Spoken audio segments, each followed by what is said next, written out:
Hello everyone, welcome to this Chamber Low Carbon live lunch and learn event, delivering sustainable development. I'm Chris Gibbons, I'm the Energy Environmental Advisor with the Chamber Low Carbon programme and hosting today's session. Just some housekeeping before we formally start. All participants are on mute. For questions, please see the Q&A facility at the bottom of your screen. You can submit any questions here during the session and we're going to monitor throughout. We'll bring you in at the appropriate points, or we'll answer in the chat and the Q&A function in situ. If you would like to speak your question, please indicate that you would like to do so, and we can unmute you so you can formally ask David. We are more than happy to read it out on your behalf, though, if you wish, so don't feel obliged to have to speak. We also have a chat function, as mentioned, at the bottom. That's to allow you to introduce yourself and say where you are from and any opportunities that you might like to network between each other. As you may have heard, today's session is being recorded and will be available to watch again on the Chamber Low Carbon YouTube channel. For those unfamiliar with our programme, Chamber Low Carbon is brought by East Lancashire Chamber of Commerce, and that is in partnership with North and Western Lancashire Chamber of Commerce, Business-Wise Solutions and Boost. We support businesses across Lancashire to go green, save money and reduce their carbon footprint. Part funded by the European Union Regional Development Fund, this £6 million programme provides a suite of free services to help efficiencies, introduce on-site renewable energy generation, and assisting in saving money. The programme also helps Lancashire businesses that are developing new low-carbon technologies to bring their products to market, facilitate them being manufactured in Lancashire, and to help them find demonstrator sites within the Lancashire region. Our speaker today is David Inman of DIEM Ltd. David is also one of our Chamber Low Carbon support consultants, has over 20 years experience in the environment and surveying sector. Starting DIEM in 2005 after working for prestigious companies such as Carillion, AMEC and Stobart Group, to name a few. He's also contributed to significant projects such as Crossrail, Network Rail West Coast Modernisation, and also worked for some of our most prestigious institutions such as the NHS and a various number of FTSE 250 listed companies. I'll now hand over to David to take you through his presentation. Thank you, Chris. Thank you for that great introduction. Welcome everybody, and thanks very much for your time, whether you're listening live or listening at a later date on YouTube. So I'm going to tell you just a little bit about myself and the work I do to put things into context. So I'm a Chartered Environmental Surveyor. I'm also an auditor for environmental management, quality and energy management. And most of my work is in the environmental energy CSR sector. I do specialise in commercial real estate, construction, facilities management. So I'm very much in the built environment sector, but my experience, I've worked across many different sectors, and it's been an interesting journey the last 15 years. And this year, I think we've had the most interesting year of the lot, and I'm glad we're all still here and we're all still trading, and we're all, everybody seems to be forging ahead at the moment, which is really good to see. Away from the office, I'm on North West Regional Board. I also assess the next generation of chartered surveyors, and I'm an assessor chair. And I'm also a director of the Mersey Gateway Environmental Trust, which is a charity that manages the environmental legacy of that rather magnificent suspension bridge over the River Mersey in Runcorn. About the work I do at DIEM Ltd, it's environmental management, energy management, some business and quality management, strategic workplace support and training for these, and also some RICS related matters. In terms of where I work, whilst I'm based in the UK and I've delivered work across the UK, I support UK based organisations across the worldwide estates. I'm lucky enough to go to one or two, but mainly all the work has been remote, and this year it definitely is remote, which is, we're using the technology. The standards I give, many, the traditional 4 standards, but also anti-bribery management systems, facilities management, and asset management. So it's very much within the built environment, property management realm. In terms of work overseas, now this isn't to brag or anything or explain my capabilities, but in terms of an EMS, I've delivered work for UK-based clients across the EU. and also for ISO 50001 worldwide. Because these are international standards, they translate to other areas and other countries and other ways of working. And it's the same with Sustainable Development Goals. And what I want to get to you today is, please embrace all 17 SDGs. Please don't be frightened of them, and please don't think they're for only big companies. They apply to companies of any size right across the world. We're going to start up at the top with the United Nations Global Compact. Now, many of you environmental professionals in the audience, and I know there's some very, some leading practitioners on the Zoom call today. A traditional sustainability model is 3 tiers: community, social, economic, and environment.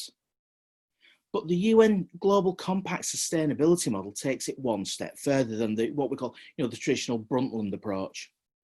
It's labour, environment, human rights, and anti-corruption. Now, I'm based in the UK, and those of us who are based in the UK, we're very lucky because all of these are enshrined in legislation. So we've got to do them, we've got to abide by them. In other countries, the other countries I've worked in, the legislation isn't there. And the UN Global Compact is a fantastic way to harmonise an approach that benefits all of humanity and whole of the environment and really the whole of the planet. So I think the UN Global Compact as a concept is fantastic. And how it works, obviously you have to do it in your core business activities. Then you have to implement the 4 pillars in your supply chain. Then looking at community interaction. Then public policy and advocacy. But it accepts that you have a decreasing influence. So it's not naive and say you must implement all these in all your public policy and all your community interaction. It does realise that you've got a decrease in influence. And this is very important with the whole of the corporate social responsibility work that companies do. I've seen a lot in the past very well-meaning corporate social responsibility work that costs companies a lot of time and money. And I'm sorry to say, a lot of it I've seen over these as window dressing, cake baking mornings, and they're very jolly. And the nice jolly things, it raises awareness, but it doesn't actually make a difference. But with UN Global Compact and the 17 Sustainable Development Goals, businesses can demonstrate that they are making a difference. Not having a jolly cake baking morning.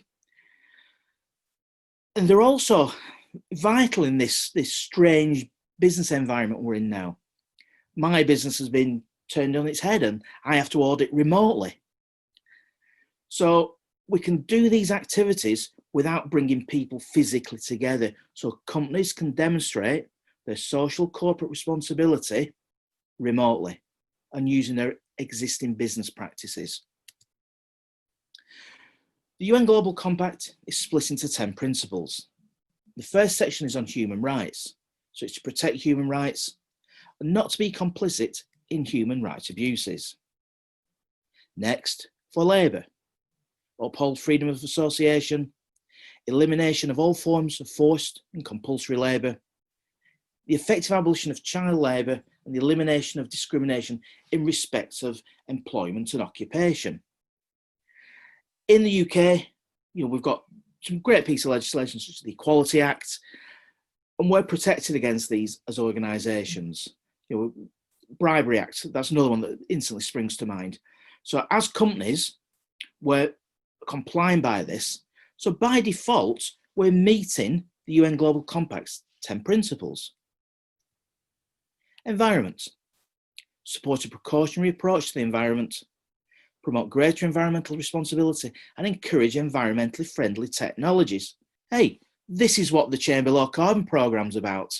So engaging with us, engaging with the programme today or in the future, you're getting some advice or some professional support, you're meeting 3 of the 10 principles of the United Nations Global Compact. and in many cases it's funded. What isn't there to like about that? And anti-corruption. Businesses should work against corruption in all its forms, including extortion and bribery. If you wanted to get involved with the UN Global Compact, there is a cost. I'll not read all these figures out. They're actually published on the UN Global Compact website. I've got to say the UN Global Compact is for the larger end of the scale, so less than 20, there's only one category that applies to SMEs.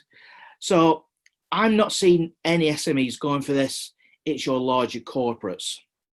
But the concepts within this are really important to keep an eye on. Now, the way I'm seeing supplier approval and vendor approval go for at the moment is there are questions about ethical practices, CSR, being built into this. And what I'm hoping for the rest of this presentation, I'm going to encourage you to develop your own skills within your organizations to meet the requirements of your supply chain and hopefully win work from this. Now, all of this, there's not an ISO standard as such. There is, however, an ISO standard 26000. It's non-certifiable and it's guidance for social responsibility. So it gets your organization and it looks at human rights, labor practices, the environment, fair operating practices, consumer issues, and community involvement. And it's well established and it's free to implement. However, compared to the UN Global Compact and the 17 Sustainable Development Goals, personally, I think it's overcomplicated as a standard. It's inflexible. It uses some rather turgid language. It's not an easy read. It's not a pleasant read. There's no outward recognition for it. It's basically something organizations do internally. And it doesn't use the latest CSR concepts. At the end of the day, it's 10 years old. So I think it's rather out of date.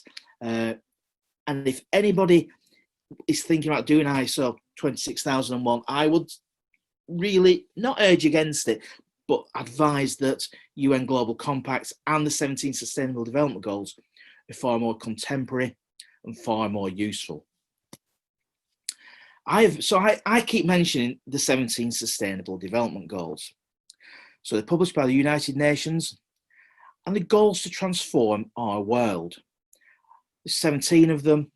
Some organizations I've come across cherry pick. I don't see there's any reason why any business in the United Kingdom can meet them all in some form.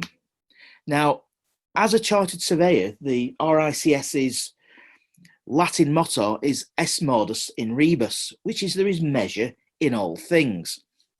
What I want you to take out of today is for the 17 Sustainable Development Goals, there can be measures within this and you can measure your own performance. And that is very appropriate to the size of your business, to the resources you have, and the time you have. So the concepts I'm going to talk about for the rest of the webinar, we're going to cover all 17, but I'm going to give you some tips and advice on how you can say, yes, I am meeting SDG 3, good health and well-being, and demonstrate that to your clients, to your marketplace, and your potential customers. And I really hope you take this on board, and I really hope that you win work from it. The good thing is, when we go through this, I really hope you'll go, well, we're doing that already. We do that, it's a legal obligation. Yeah, we're doing that. So most of what I'm telling you in these 17 Sustainable Development Goals, if you're based in the UK, a lot of them are legal obligations that you no doubt will be meeting as responsible businesses. So it's only good news and positive messages that come out of this. And I think after 2020, I think we all need a bit of positivity going into 2021. And the best thing about it, it is completely free. All the documents are published free of charge on the United Nations websites. It's not a certification scheme. It's not a scheme you have to sign up for.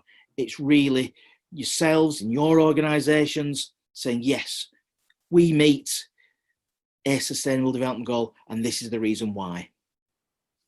And you can also work at your own pace. And if you wanted just to select a few to focus on at first, that's fine, but there's no reason why any business or organisation in the United Kingdom can't reach all 17.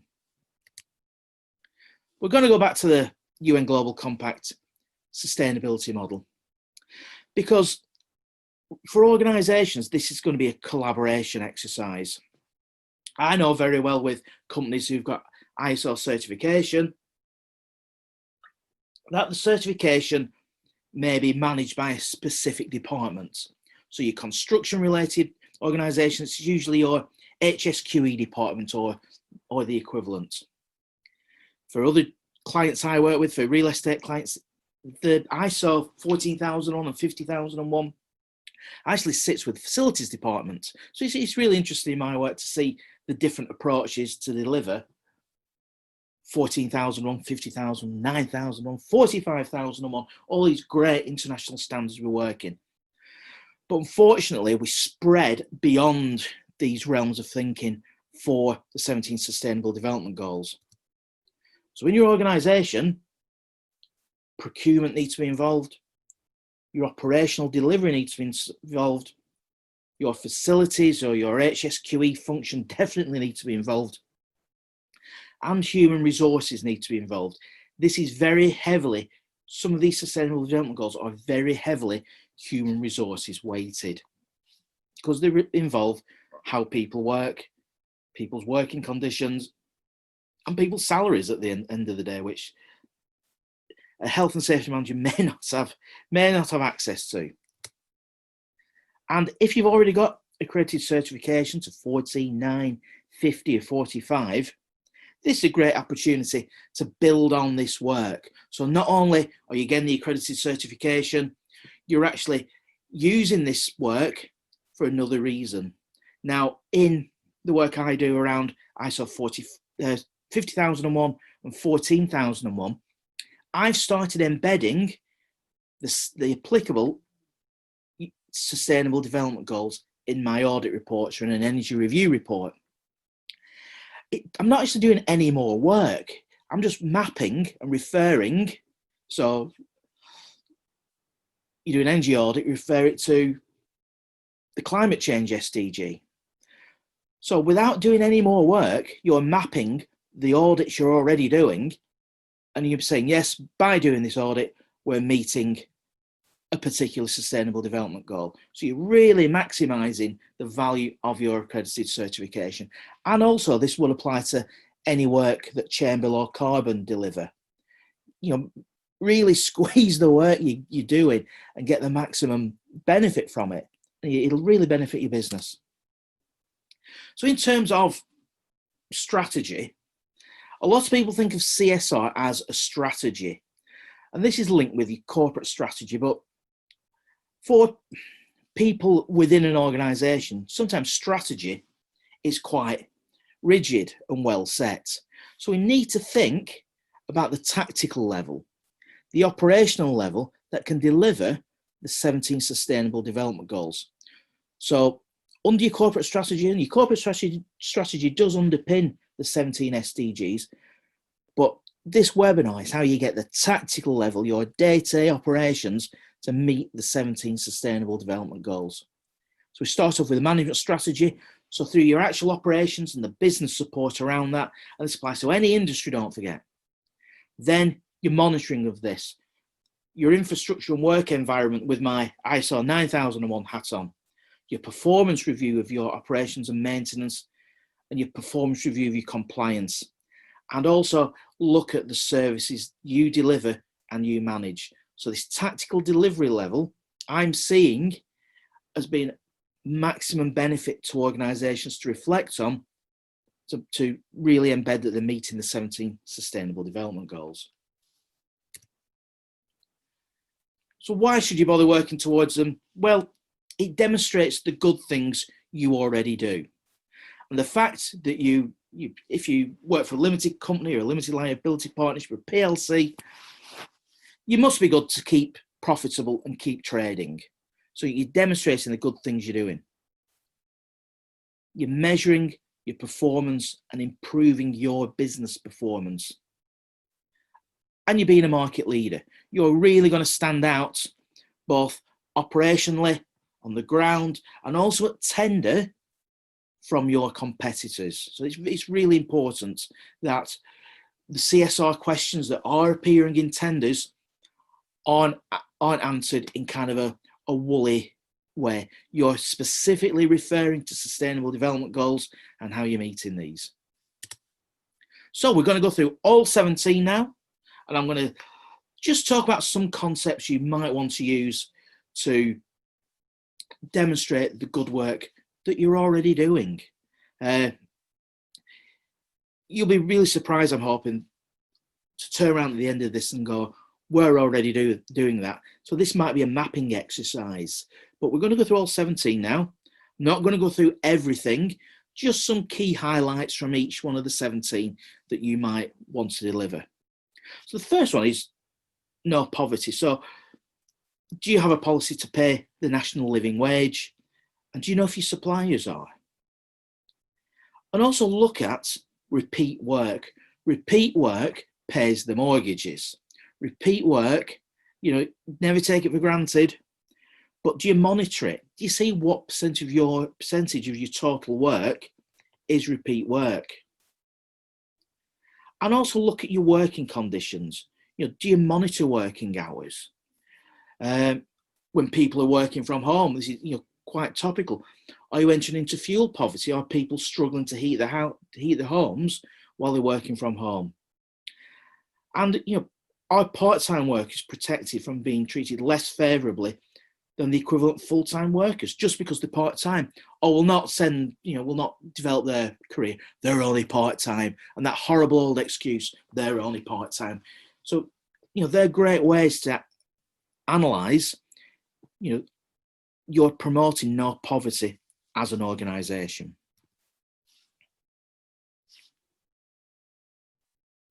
Next one is zero hunger.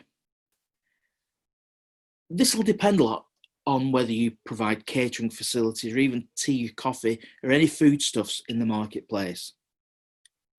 So do you check if it's fair trade? And don't forget, there's over 6,000 fair trade products on sale in the UK. So there's a great supply of them. As your organisation, if it's applicable, purchase products that derive from agricultural food products that derive from cultivated plants or animals to sustain and enhance life. So are you using animal products that may affect other habitats, such as palm oil? Are you promoting healthy diets for staff, or is it still the bacon butty run on a Friday morning? And do you buy food from local sources, so you're supporting the local supply chain? And quite importantly, do you promote only bringing food into the workplace that will be eaten to avoid food waste? So we've all seen when the office fridge is having a clear out and there's some 3-week-old salad in there, you've got to ask, why are people bringing food into the office that isn't eaten? So that's a great way of promoting zero hunger in society as a business. The third one is good health and well-being. And there's a huge crossover here to health and safety, from whether you're measuring work-related injuries and your accident frequency rate, and all the risk analysis and risk assessments, and looking at health hazards in the workplace and putting measures in place. It's great that in the UK, if you're watching this and based in the UK, we've got a very robust health and safety culture, and there's lots of supports on the Health and Safety Executive website. But it's not just physical health and well-being. You monitor working hours and try and reduce workers having stress. Do you promote internal or external services to encourage colleagues to stop smoking? And like the last SDG, do you do the same with a healthy diet? If you have an active health and safety culture in your organisation, this is going to be an easy one to reach, because good health, good well-being, both physical and mental health, if you're doing that as an organisation in a proactive manner, this is going to be pretty easy for you to demonstrate. So quality education. So as an organisation, do you identify training required for staff so they can fulfil their role? There's nothing good about doing a job that you haven't been trained to do. So do you provide adequate training as an organisation? And do you encourage people to learn about wider business policies, such as your health and safety, such as your quality management, maybe something outside the job role, so widen people's education within their scope of employment? Has your organisation considered taking on an apprentice and giving a 360-degree learning opportunity to somebody who wants to work for your organisation? Do you give time off or allow time for CPD or other learning events, including at external organisations?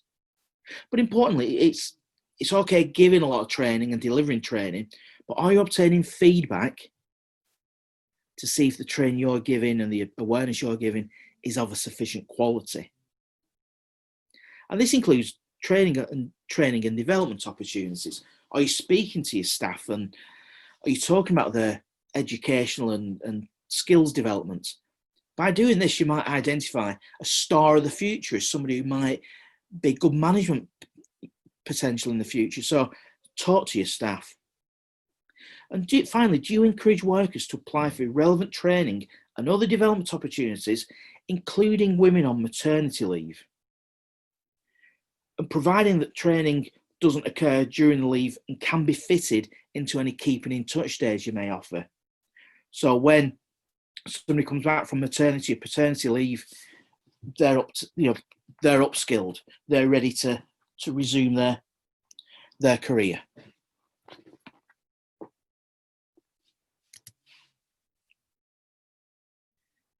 Gender equality. Now, in the UK, this falls a lot under Equality Act. So we're leading as a nation in the global legislative framework, I think. But are you analysing it? Are you measuring it? So are any pay scales in your organisation by gender? Rather an old-fashioned approach, and I hope that's not going on anymore in the UK, but have you checked it? Do you collect gender data for staff? Does your company have a formal policy on equality and diversity? But have you formally assessed whether there is a gender pay gap? And do you have a fair hiring policy? So you're not choosing candidates on gender, but creating jobs that attract all genders and accommodate everybody into all roles equally. Do you collect gender data of the potential staff you retain? Do you know of the demographics of staff who are leaving? And if you're notifying in writing that an employee is pregnant, has given birth in the last 6 months, or is breastfeeding, do you revisit your general risk assessments? Are you making it a fair and equal workplace for everybody? Do you support paternity leave? And do you bring men into traditionally female positions so everybody has equal opportunity for all jobs in your organisation? And also, have you considered implementing flexible working approaches, including job shares? And this is to prevent a long hours culture. And this might stop, long hours culture can stop some very talented individuals applying for certain positions. So job shares are a really good way to get around this. Next is clean water and sanitation. We're very much in here the ISO 14001 territory. So does your organisation have a formal environmental policy? Is it verified or certified to the ISO 14001 2015 standard? Have you formally assessed your environmental aspects and impacts? And has your company done anything to reduce its water use? And have you encouraged any of your supply chain or others to influence water efficiency and water quality? And again, I'm really pleased to say this is another one that falls within the Chamber Low Carbon professional support remit.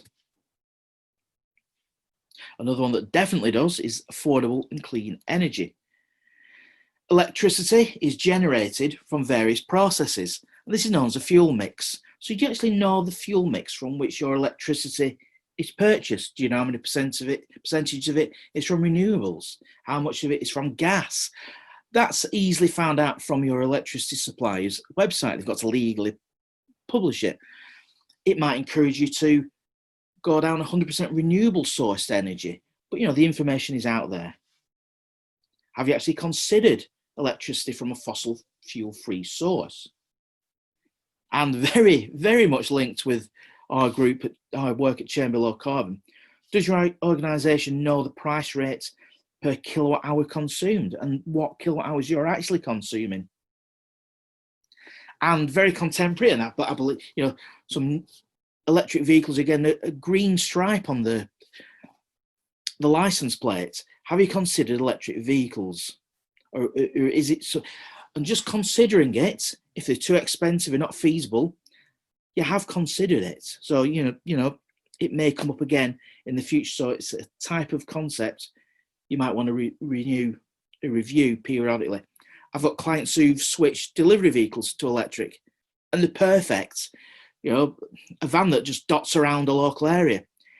Electric vehicles are perfect for this, and once they made the investment, frankly, they can't get enough of them. And that some clients I work with, which is great to hear. Next, decent work and economic growth. Has your organisation got a formal policy to eradicate forced labour, end modern slavery and human trafficking? Have you prepared a written policy covering anti-bribery and corruption to protect your organisation and your workers? Do you foster an entrepreneurial culture or invest in entrepreneurs? Have you considered initiating skills development programs that move down your supply chains and into the communities that you work in? Have you implemented a policy against unfair hiring and recruitment processes, particularly of vulnerable groups? And have you got legal processes to check that staff are eligible to work in the UK? And if you speak to your HR department, all these you'll be doing.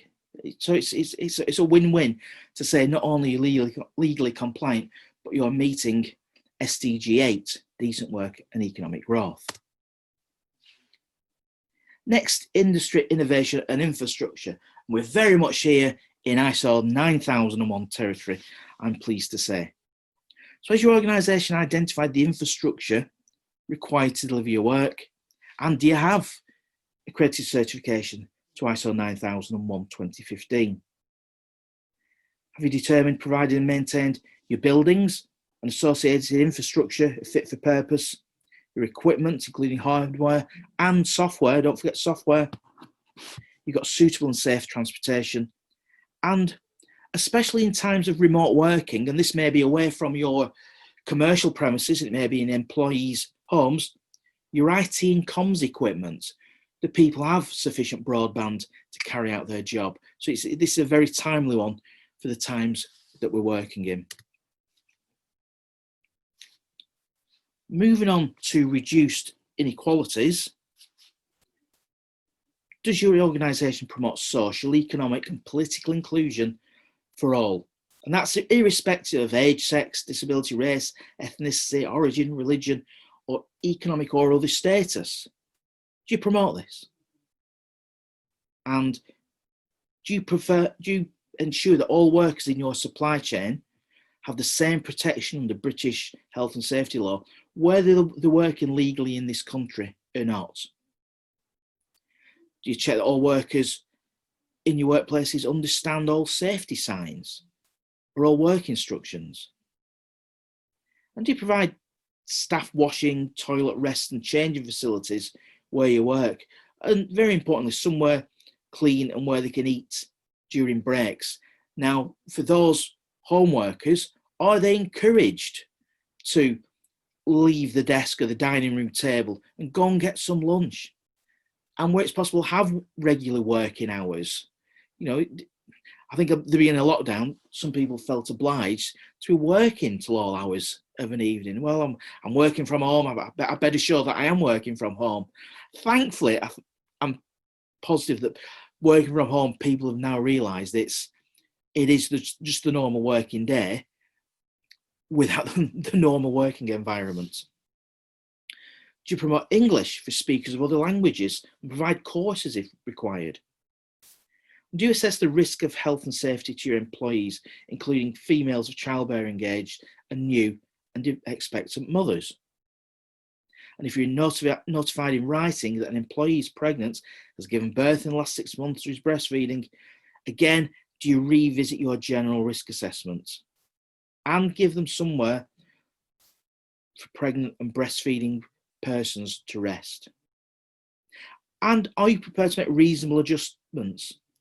You know, as far as reasonable, so a disabled worker has the same access to everything that's involved in doing and keeping a job as a non-disabled person. So it might be okay doing a job, but everybody should have the same rights to keep their job.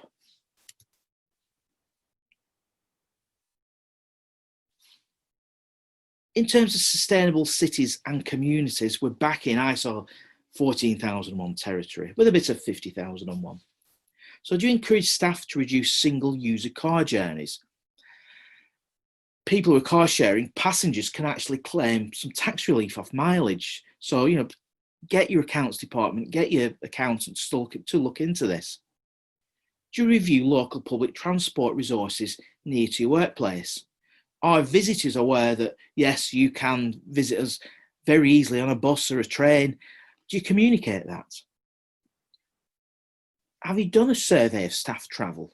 Do you know that do more staff want cycling facilities, maybe a shower after they cycle to work? In terms of business resilience, have you checked that your business premises are not at risk of flooding? And that's very easy to do in England anyway, via the Environment Agency's map service. And similarly, electric charging points. So we're actually looking at the communities which we work in, which in 2020 has changed rather.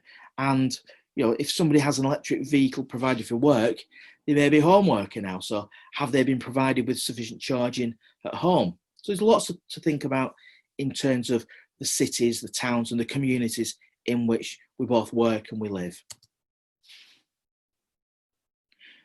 This is very much linked to the good work that the Chamber Low Carbon Programme does. So it's responsible consumption and production. So do you know where your raw materials come from? But have you considered the life cycle of the goods you purchase? Have you looked at the materials you use and looked at wastage and looked at your processes, so you're minimizing the waste that's produced? And this links very closely to the waste hierarchy. Have you monitored and measured how much waste you divert from landfill? And where's the waste that's been diverted from landfill? Where's it going? Is it being recycled? Is it being used for energy recovery? So, you know, all this can be measured and used to promote the good work you're doing. Do you try and reduce the amount of paper used? I've got clients in the legal sector, a sector that's notorious for using reams and reams of paper on a daily basis. Traditional heavy using paper industries no longer have to. My accountants used to send me letters galore. You know, sometimes I get 3 letters in a day.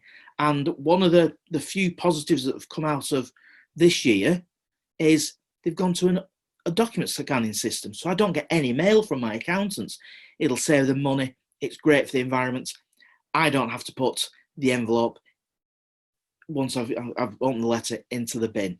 So it's great for everybody. If you do purchase paper, is it from an FSC certified source? And my bugbear is, do you promote the use of reusable cups and not disposable ones? I have a very big dislike of disposable cups, especially coffee cups. It's one thing that really does annoy me.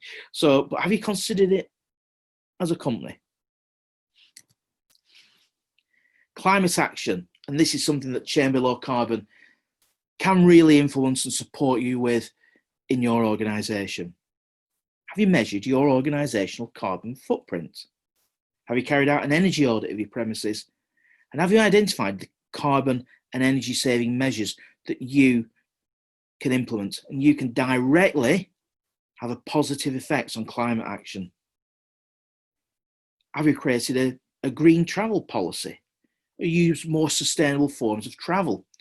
It's going to be interesting post-pandemic what travel patterns are going to be. Are we all going to have I think it's going to be a blended approach personally, but is there going to be more home working than historically? Is there going to be a reduction in air travel? Because why do I need to fly 4 hours when I can do a Teams or a Zoom call? So I think society is using technology that is only good for the climate emergency.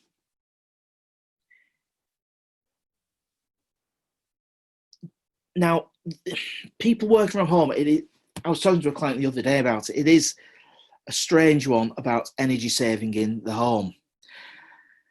I personally think that, especially with my ISO 50001 hat on, when companies get to their permanent working state after the pandemic is over, and it will be over one day, we will get over this, what's the permanent working pattern going to be?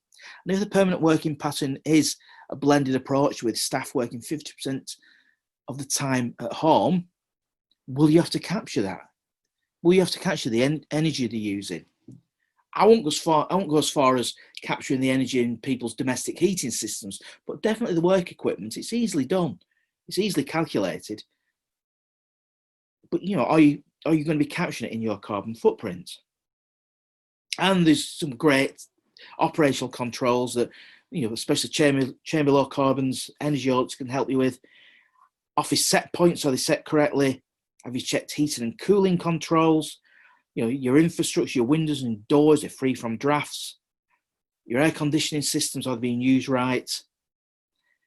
And it's an interesting one this year. I was talking to a client yesterday and they've mothballed their offices. They plan to do so until probably April next year. But they're still operating the heating systems, but on a limited approach. But they still need maintenance. People still need access to the building to carry out the statutory maintenance and also maintenance to make them work effectively.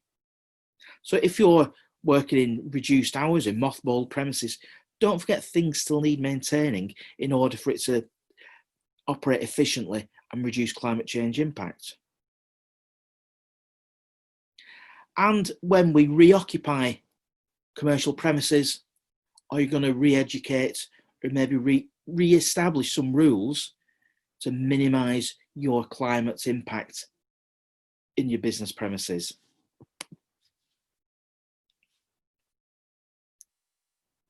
In terms of life underwater, do you know where your drainage discharge points are on your commercial premises? Do you know which is the foul sewer? Do you know which is the surface water drain? Are your surface water drains protected? If you've got surface water drains on a car park, is there a spill kit around? Do you check for water leaks? Are you trying to reduce the amount of water in your business premises? And again, I make no apology. I'm crossing over into Chamber Low Carbon territory here, everybody. So, the work we do as a programme directly supports and improves many of these sustainable development goals. Is there a water course around your business premises? You might not be responsible for it, but if there's any signs of pollution, do you know who to contact? Are you storing chemicals and oil away from drains? And are you promoting alternatives to single-use plastics that may end up in the ocean? As with disposable coffee cups, I really don't like disposable single-use plastics, and they really grate me. So if I ever come to your site as part of this program, please hide. Well, don't hide. Please replace with a reusable products. Please replace disposable glasses, coffee cups with reusable products, or I will be having words and it will end up in the report. And again, the products that you're buying, do you know the life cycle of them? It's okay, oh, this is recyclable. Is it? Do you need to recycle it? What are the risks when you recycle it that some of it's going to go into watercourses and into the oceans? Next, we're going to look at life on land. And here we're quite comfortably into ISO 14001 territory. We're looking at not only protecting habitats, but also enhancing them. So if you've got any biodiversity elements on your site, protect them. And you can even save money doing so. If you've got any grassed areas on, say, a business park that you manage, stop mowing all the grass. One, it'll save you money from your grounds and gardens contractor, but two, it will promote biodiversity, and species and insects and flora and fauna may use that area undisturbed. So by doing nothing, you're promoting the environment. And you may want to do it at home as well in your garden. You might want to have a corner of the lawn that you never mow. And again, by doing nothing, you're delivering one of the SDGs. But it's important, if you have any grounds and gardens contractors, that they work with you and you do control them, especially in the UK with some of the legislative requirements around nesting birds and and habitats. So peace, justice and strong institutions. Yes, the big elements of that in being compliant, but have you actually identified all your compliance obligations? But have you confirmed that you are compliant? It's okay having a legal register, but have you actually been through it and said, yes, we are compliant to all the piece of legislation? And again, these are great examples to use in tender documentation. How do you demonstrate that you've got all the answers in your legal register, your compliance register, and you've checked it, and you can give actual evidence? It's not only environmental health and safety law. Have you carried out a risk assessment detailing the nature and impacts of risks of the business of anti-bribery and corruption, or terrorist financing? As a chartered surveyor, the RICS publishes a very, very prescriptive and stern guide on bribery, anti-bribery, corruption and terrorist financing. Do you have any politically exposed persons in your workplace, in your supply chain? Do you know who's the beneficial source of any trading you're doing? Do you know the person at the top of the supply chain is ethical? Have you implemented a register of business gifts, especially in this time of year? Have you got a register of business gifts, hospitality and entertainment? Probably no entertainment this year, but have you got a register of it? And also hospitality given to others, and any political contributions, sponsorships, charity donations. But just think, are there any potential conflicts of interest? And in terms of money laundering and terrorist financing, have you actually got written policies that are communicated through your organisation? And 17 out of 17. Do you engage with local business groups and promote the Sustainable Development Goals? Well, whether you're actually watching live or watching afterwards on YouTube, you're engaging. You're engaging with me, Chamber Low Carbon, and everybody else involved in this conversation we're having today. And we're going to have some Q&A after, and I hope it does develop into a conversation. Are you willing to promote your SDGs and the related business performance? Don't let this be a missed opportunity. I hope that you've seen across these 17 that yes, we're meeting this. Yes, we're doing this anyway.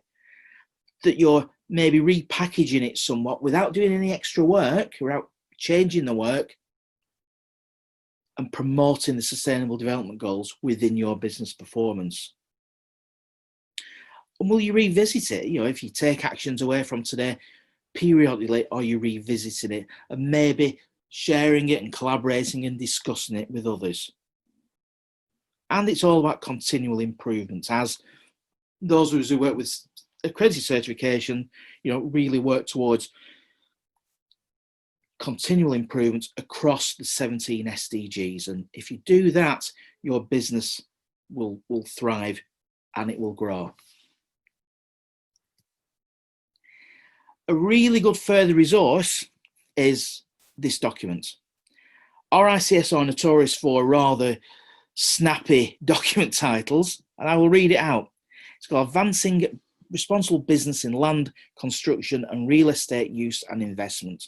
So anybody involved in the built environment sector, this free to download guide is a really good resource on life cycle, on techniques within this to really become a responsible operator. And this is great for construction companies, property developers, or if you manage commercial real estate, whether you lease it, whether you own it, it's a really good guide. Now, I'll share it with Chris, and if you want to put it in the, hopefully it'll be in the description on YouTube when this is published on YouTube.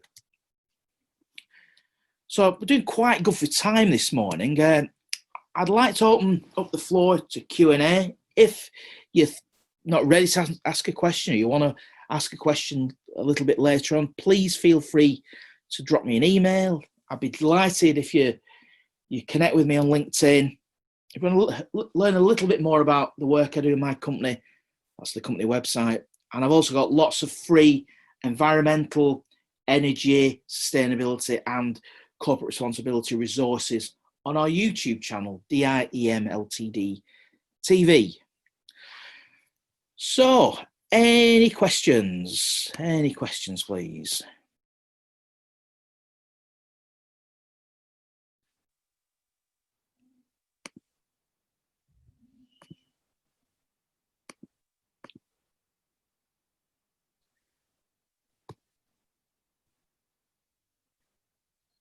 Debbie, has anybody submitted anything away from this, or? I've just spotted John's put a question in the chat. How should we value the cost to home workers and how to reimburse them? Speak to your accountant. It's a tricky subject, is this? It really is, and it involves tax. Now, in terms of reimbursing, clients I'm talking to are not reimbursing any energy costs to home workers. However, they're encouraging home workers to claim tax relief on this, but they've got to do it themselves. So you've got to think, is it worth filling in the forms? Is it worth getting an accountant? So unfortunately, what I'm seeing at the moment, if you are a home worker, is yes, you can claim tax relief on working from home, but most companies are saying you've got to do it yourself. For the sake of a laptop, using energy consumption for a laptop, say, any office equipment, that's something you need to discuss with your employer. And they may not want to go down the, the benefit in kind and tax route. So I think that's why most of them are saying, please feel free to claim the tax back as your own tax relief. Anything else? Anything else in the chat, or? Just a quick one, David. So you've painted quite a broad brush picture there of the Sustainable Development Goals, and underneath those, because it's governments that signed up to the Sustainable Development Goals, including the UK government. And what businesses tend to get put off with is when they look underneath the goals at the 167 targets and the 247 indicators. So one, there are specific targets, but then two, the indicators are very much aligned to government indicators. And I think the trick for businesses is to identify under the goals which are the key targets that you make a contribution to. You mentioned under goal 4 about education. Goal 4 target 4.4 is all about vocational training. Now, a lot of businesses will be doing vocational training, and therefore they can actually demonstrate an impact. So it's more about how do people go about sort of like establishing their own appropriate indicators to measure impact. That's going to be different for every business. But the best thing is, I do this work with some quite well-known brands. I do it with some much smaller businesses. But in terms of splitting this up, there's your HR-led ones and there's your HSQE-led ones. I would set your own indicators applicable to your supply chain. You've got to me, all this work that you're going to be doing around the 17 SDGs is to benefit your business. So it's to identify the indicators that will both improve your business and also demonstrate how you're meeting the requirements. So I think it's up to individual businesses to make up their own indicators, which is great, and that's the beauty of it.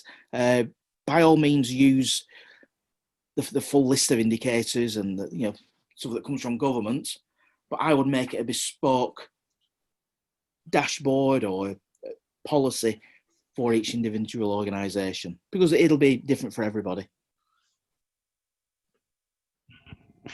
I was just and following on from that, like I say, it's government that signed up, that signed the UK up to the Sustainable Development Goals, and actually the UK government was quite involved in setting, being involved in setting the goals up. I think businesses are going to start seeing some government policies starting to come through now, where the goals are actually going to be implemented through legislation. I'm thinking of the waste and resources strategy and food waste in particular. Goal 12.3 is a reduction in food waste by 50% per capita by 2030. And in the strategy, there's a clear definition or there should be an alignment to the goals. It's stipulated there. And with the new Environment Bill, we're going to start seeing targets coming through.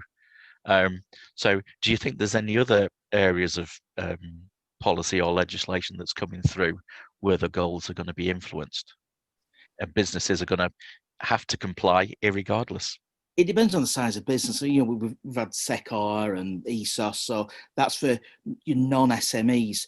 For your SMEs, it's going to be interesting what happens in Brussels, or what happened over dinner last night in Brussels, whether we're going to incorporate some of the European Union's circular economy measures going forward.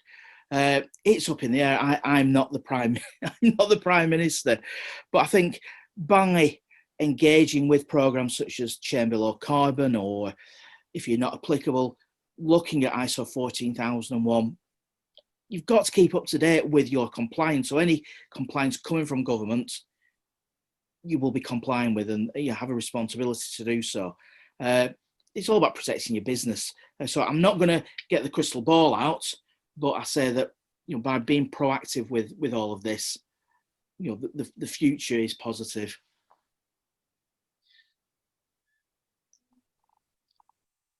I'm not seeing any further questions at the moment, but to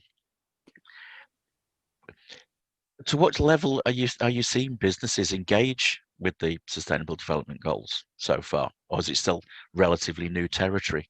It's still relatively new. I work with some leading brands and FTSE 250 listed companies, and they're getting started, and then the mapping process. I think what puts people off, people download a SDG or ESG report, and it's for somebody like Microsoft, who spent millions on it. If you want to look at a big company who reports well, look at M&S. Their reports are quite digestible. There's been a lot of businesses got mobilised in 2019. This is very much, unfortunately, stalled with business pressures we've all had in 2020. I think the phrase "build back better," to quote the Prime Minister, springs to mind. So clients I'm talking to, large and small, as they're seeing office reoccupation and getting back to some form of normality, a real opportunity to embed the 17 SDGs within this new, let's say, a new business landscape.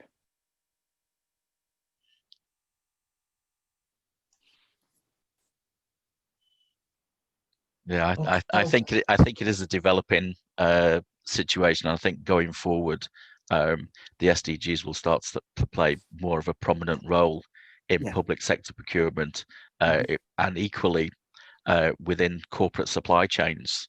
As you indicated, it's the larger companies that are moving first, but I think questions will start to appear on pre-qualification questionnaires and such like to actually prompt more investigation and alignment with the SDGs. They are doing in the banking sector, supply chain questionnaires in the banking sector. This came in about 2019, so it is in certain sectors have embraced it. I know the academic sector. I work with a Russell Group university, and they're really embedding this throughout their supply chain procurement. So it is coming, and it will come. And when you look back to the health and safety culture in the 70s, it's the norm now. You know, what was aspirational under the Health and Safety at Work Act in the 70s is the norm now. And this will be the norm in 20 years' time, 10 years, hopefully in 10 years' time, hopefully sooner. Because it's something that only brings benefits, in my opinion.